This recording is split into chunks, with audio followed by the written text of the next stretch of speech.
Biasanya saksi itu kan lebih tahu daripada yang disaksikan. Iya. Oh iya bener nih. Biar lega ini. Mataram batal menyerang Banten. Coba bacain supaya kedenger nih.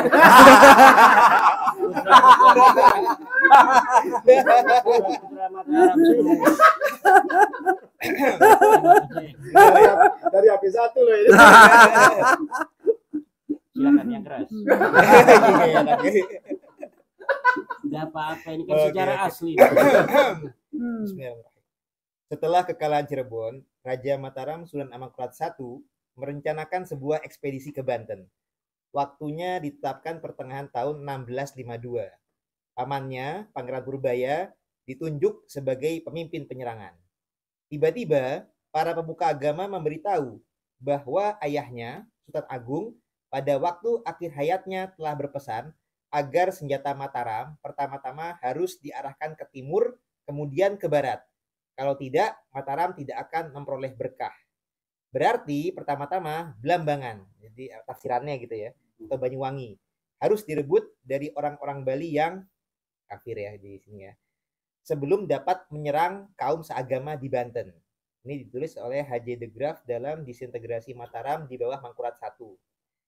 Sunan Amangkurat I tak menghiraukan pesan itu.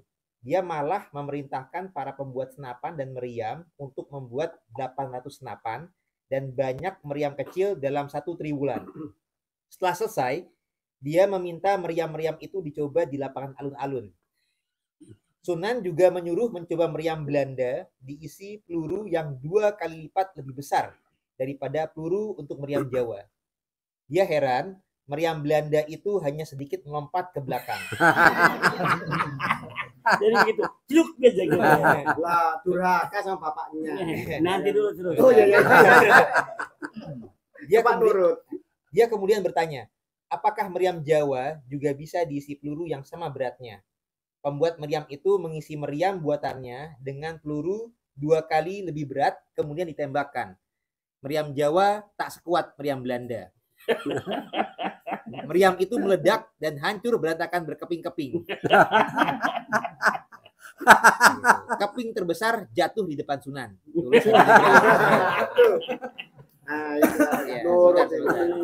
Sunan luar biasa terkejut. Dia memerintahkan pembuat meriam itu ditangkap. Kurang ajar. Raja dibuat kaget. Lapangan dan pintu gerbangnya ditutup semen. Berita yang dilaporkan Richelieu van Guns, utusan Gubernur Jenderal VOC ke Mataram itu, dibenarkan babat sangkala bahwa pada tahun 1651 sebuah meriam meledak di Paseban atau alun-alun. Tidak lama sudah itu pintu gerbang dipindahkan.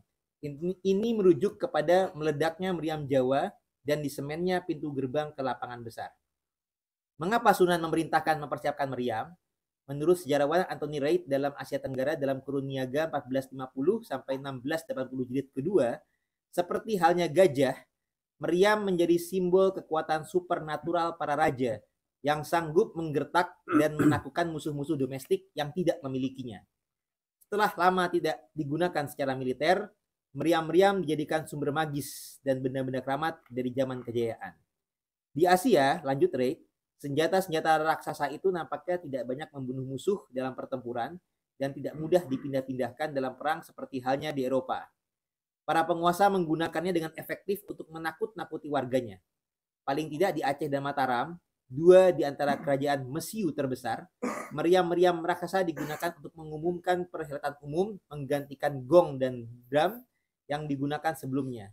Di Aceh, bulan puasa diawali dan diakhiri dengan suara dentuman keras dari meriam.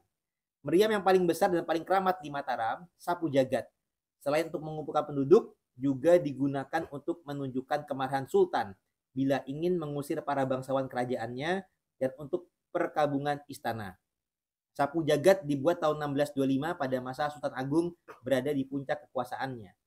Menurut Reid, pengganti Sultan Agung yang lemah, Amangkurat I, mencoba melakukan hal yang pada tahun 1652. Tetapi ketika dia menyuruh pembuat senjatanya mengisi mesiu pada meriam besar kebanggaannya, meriam itu meledak berkeping-keping. Salah satu keping hampir saja melukai Sunan. Sunan ketakutan dan menganggapnya sebagai petanda buruk. Dia pun memerintahkan menangkap pembuat meriam itu, mengutuk alun-alun yang besar dan indah, dan menembok gerbangnya secara permanen sehingga menimbulkan kekacauan di keraton. Pada malam harinya, nah ini, dia bermimpi menakutkan. Dan dalam beberapa hari seluruh badannya membengkak. Menurut The Graph, badan Sunan penuh bisul bernanah. Inilah yang mematahkan kemauannya yang keras. Dia kemudian menjadi religius dan meminta para pemuka agama untuk mendoakannya. Bahkan beliau bersumpah akan melancarkan perang ke timur dan berjanji akan membina hubungan baik dengan Banten. Assalamualaikum. Daripada bernanah kan. Seandainya pasti sama ayahnya sudah tunduk tadi. Ini pelajaran kita harus. Sebentar. Para pemuka agama bersedia berdoa dan menyembuhkannya. Alhamdulillah. Sejak itu hubungan antara Banten dan Mataram bertambah baik, tetapi tidak ada berita akan dilancarkan ekspedisi terhadap Blambangan. Jadi akhirnya Blambangan juga nggak jadi, gitu. Ya demikian. Selesai. Jadi itu sejarah yang asli Belanda. Allah. Nyuwun sewu. Dan kenapa sekarang Pak Jokowi di periode kedua lebih tentrem terasa? Karena sudah bersanding Mataram Mataram sama Banten. gitu. Waktu mau Makassar goyang dulu. Kayaknya jadi pernikahan. Ketika ke timur saya ke barat. Yang kasihan yang 4 tidak ada jatahnya.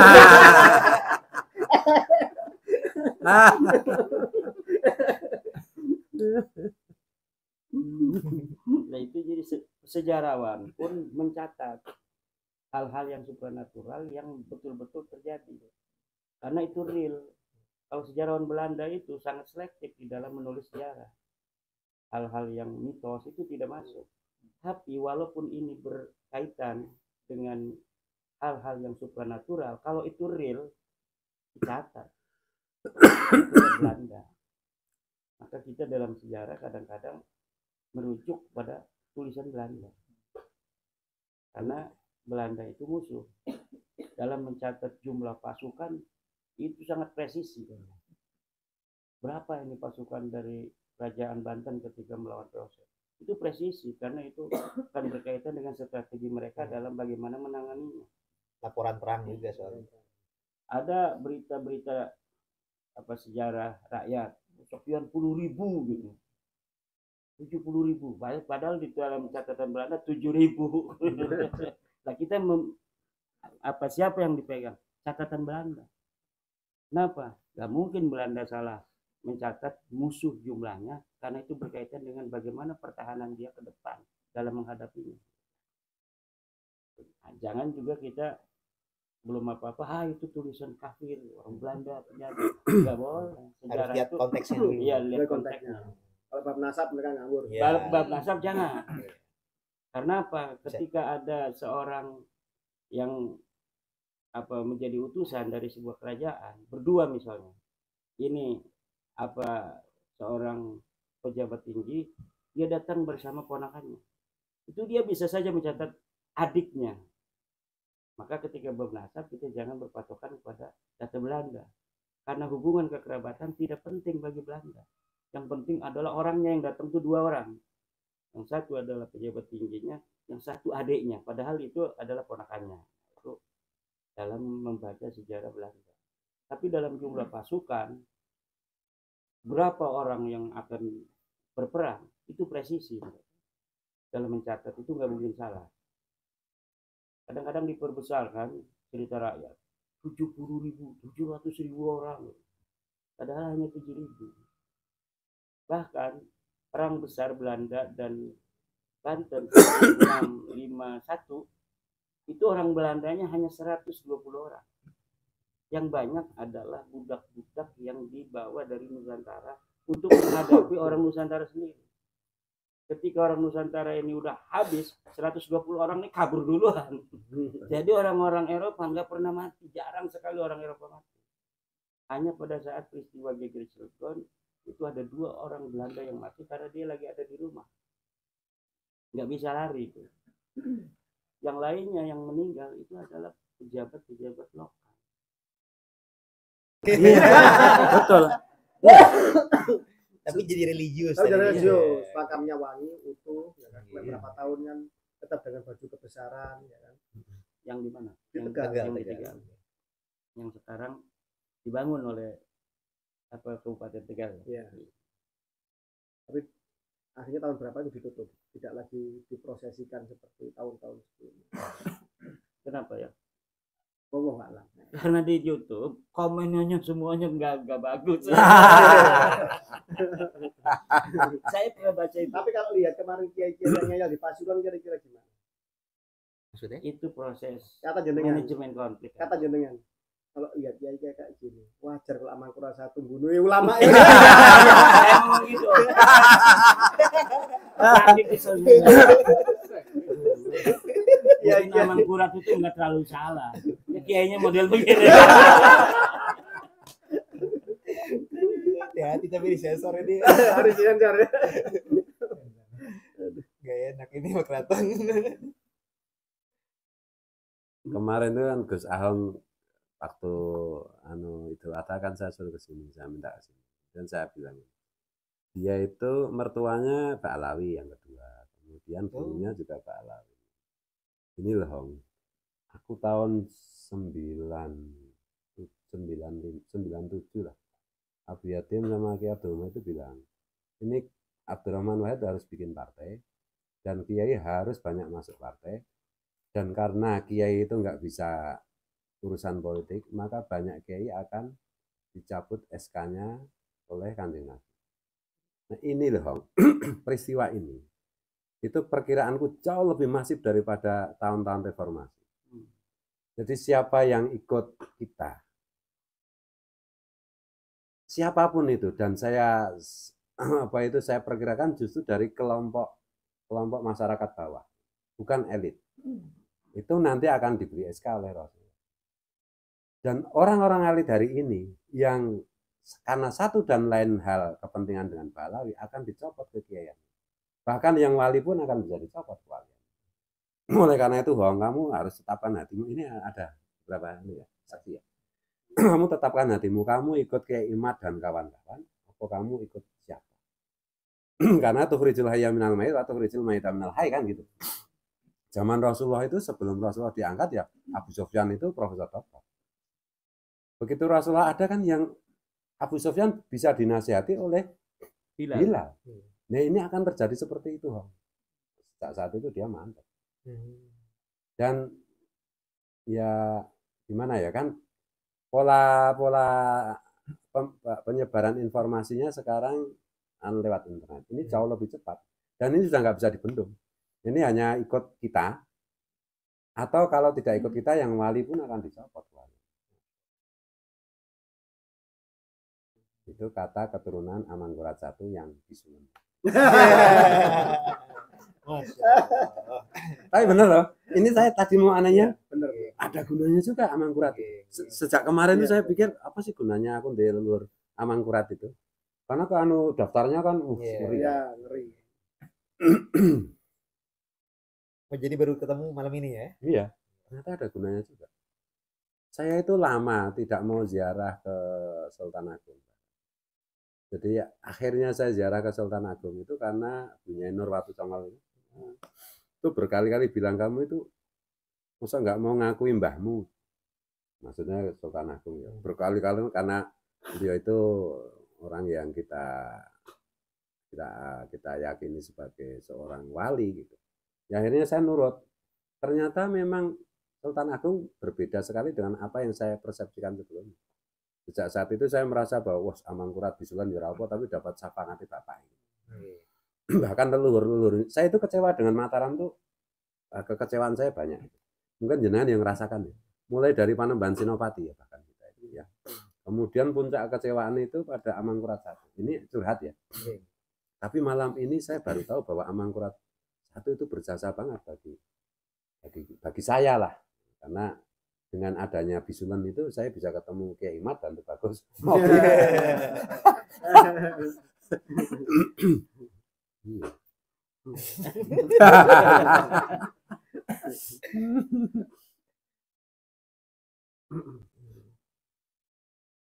Terus HB1 ketika Keraton Surakarta dikooptasi Belanda zaman PB2 ya. Itu kan kakek kita ya kan. HB1 itu kan mengobarkan perang suksesi Jawa ketiga. Sampai perjanjian Giyanti, berdirinya Jogja. Nah, itu dalam sejarah kan trio kan. HB1, Sambernyowo sama Datuknya Sentot, Prawiro yang Medion itu kan. Nah, tapi ternyata ada yang dari Banten. Ada dari Banten bantu. Apa namanya? Kiai Bagus Tapa Buang sama dengan Bagus Kiai Buang. Tapa. Itu tahun 1753 sampai 55. Jadi pasca di Banten itu ada permasalahan dengan Fatimah Balawi itu. Di masa itu kan Fatimah Balawi upaya mengkudeta Sultan Banten yang Zainul Solihin. Asikin. Sultan Banten yang Zainul Arifin. Arifin ya? Ya, Zainul Arifin. Suaminya. Jadi diracun, kemudian jadi linglung. Putra mahkota beliau yang Zainul Asikin itu sebelum jadi sultan itu dibuang ke Sri Lanka. Jadi ketika upaya mengkudeta tersebut berhasil mengkudeta Sultan Banten itu 2 tahun. Tahun 1750 itu sempat diduduki oleh Balawi. Jadi Syarifah itu memiliki, kan janda beliau ini, memiliki keponakan sekaligus menantu yang menjadi Sultan Banten, tapi sama sekali bukan terahnya ke Balawi. Nah dari sini akhirnya timbul perlawanan dari rakyat Banten dipimpin oleh Tu Bagus Buang, itu aslinya namanya Ratu Bagus Burhan bin Pangeran Satrian, dan Kiai Tapa. Nah kalau yang namanya Kiai Tapa ini ternyata lebih dari 1 orang, karena tadinya tuh kita pikir 1 orang, kita dari keluarga Banten ini ternyata ada beberapa tokoh yang bergerak Kiai Tapa, tapi jalur nasabnya beda-beda. Jadi ada Kiai Tapa yang bin Sultan Abdul Masin Sitabidin, ada Kiai Tapa yang alias Mustafa Abdul Hai bin Pangeran Sake bin Sadin Tayasa, ada lagi Kiai Tapa Tangerang yang cucunya Wangsakara. Nah ini artinya kita simpulkan ternyata ada nama-nama samaran, sehingga beliau-beliau ini berhasil nggak tertangkap itu karena ada beberapa tokoh yang menggunakan nama samaran yang gelar yang sama, Kiai Tapa. Nah, ini berjuang, setelah berhasil di Banten tuh akhirnya kan stabilitasnya kan nggak stabil tuh ya. Jadinya akhirnya Belanda ya mencopot Ratu Fatimah tadi, akhirnya diasingkan. Artinya perjuangan di Bantennya berhasil menggulingkan Balawi ketika itu. Nah setelah berhasil ini Belanda mengembalikan putra mahkota yang di Sri Lanka tadi dikembalikan ke Banten. Nah kan jadinya Tuh Bagus Buang sama Kiai Tapa ingin terus menggerakkan perjuangan, akhirnya dari Banten pindah ke timur, jadi artinya ke Bogor sampai ke Jawa Tengah, itu akhirnya sinergi dengan Sunan Kabanaran alias yang nantinya tahun 1755 jadi Hamengkubuwono I. Nah ini ada di datanya Jawa sendiri babat Pemalon kalau nggak salah, nanti saya coba cek lagi ya, tercatat dalam data Jogja. Cuman dalam pensiarannya yang Bantennya jarang diungkap ke publik, tapi dalam data babat Kemalon kalau nggak salah itu tercatat datanya Jogja sendiri gitu. Jadi artinya di Banten malah nggak tercatat. Di Banten kita taunya ya beliau berjuangnya di Banten saja, tapi ketika kita ngecek data lain ternyata ada tentang Tuh Bagus Buang dan Kiai Tapa ini. Nah, ini reinkarnasi. Kiai Tapa. Cuma Kiai Tapa gini di Pak Desa saya yang mengeluarkan wedang santrinya cantik. Mas. Gimana Kang Mas? Oh ya nanti gampang. Nah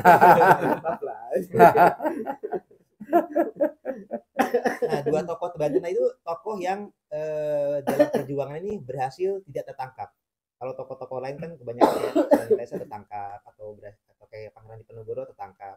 2 tokoh ini berhasil dalam perjuangan tapi nggak berhasil ditangkap penjajah, nggak berhasil.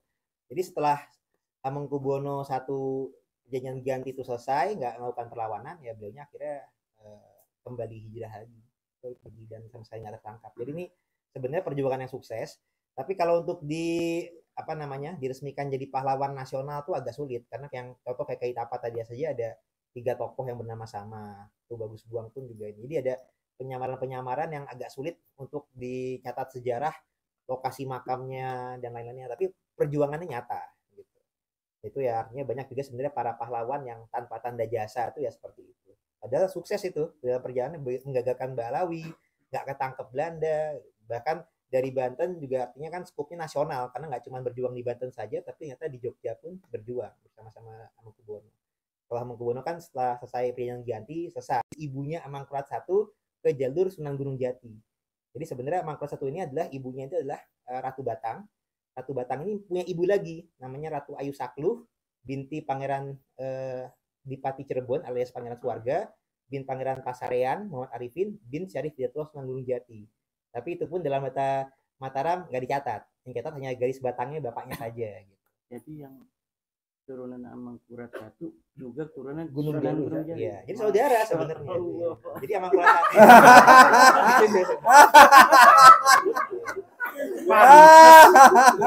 Pantes dia bisulan. Lah sama kakaknya sendiri. Iya, bantu kakaknya. Tapi saya jadi anu ya. Kakak sendiri. Nggak boleh. Apa itu Mbah Tim itu kan dulu bilang ibumu itu bawa darahnya Sunan Gunung Jati, aku jadi paham sekarang. Nah, Aku oke. jadi paham. Dan Itu Tolong, mbahmu, iya. Pantes. ya, Silsilah Gus Fuad tolong yang ke Gunung Jatinya durut tuh dari ibu Nyai Saklu segala macam. iya kan saya belum tahu sampai itu. Nanti Ya nanti kamu. Iya. jangan nanti sekarang aja. Supaya saudaranya nampak sekarang. Iya. Dan Pangeran Pasarean tadi adik daripada Hasanuddin Banten. Jadi yang tadi bilang karena emang kakaknya Banten ini. Jadi Banten sama Cirebon kalau lihat hubungan ayah sama anak lebih tua Cirebon, tapi kalau kakak sama adik lebih tua Banten. Nggih. Ketemu bisulan gitu. Tapi jadi ketemu setelah ke Gunung Jati juga. Itu bukan masalah dia tidak patuh pada ayahnya bisulan. Karena Walaupun dia kakaknya. mau menyerang saudara sendiri. Saudara tua. Tidak boleh. Bilangin kayak Yusuf.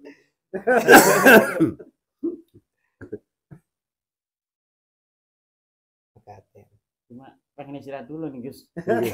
Besok ini janjiannya pagi sama Kang Awe.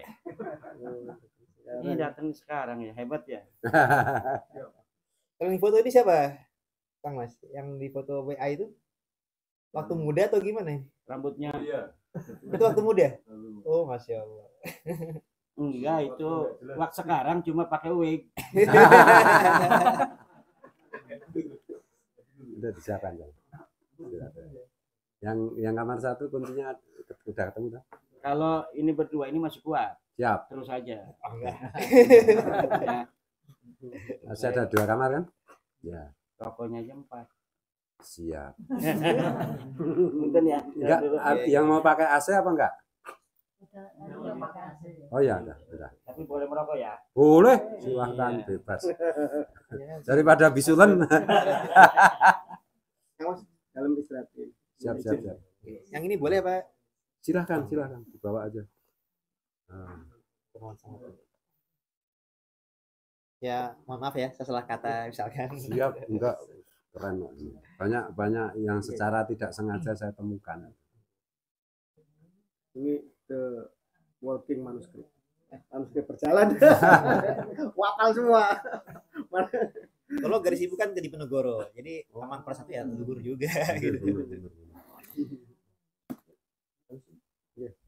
Ya, jauh kalau Andre, yang sana masih ada 1 kamar. Yang satu mungkin tempat Pak Wan. Masih ada anu loh. Oh ya, itu Bagus Mogi sama anu loh, Gus Fakih loh. Cukup. Oh, iya. Oke, nggih, monggo. Siap.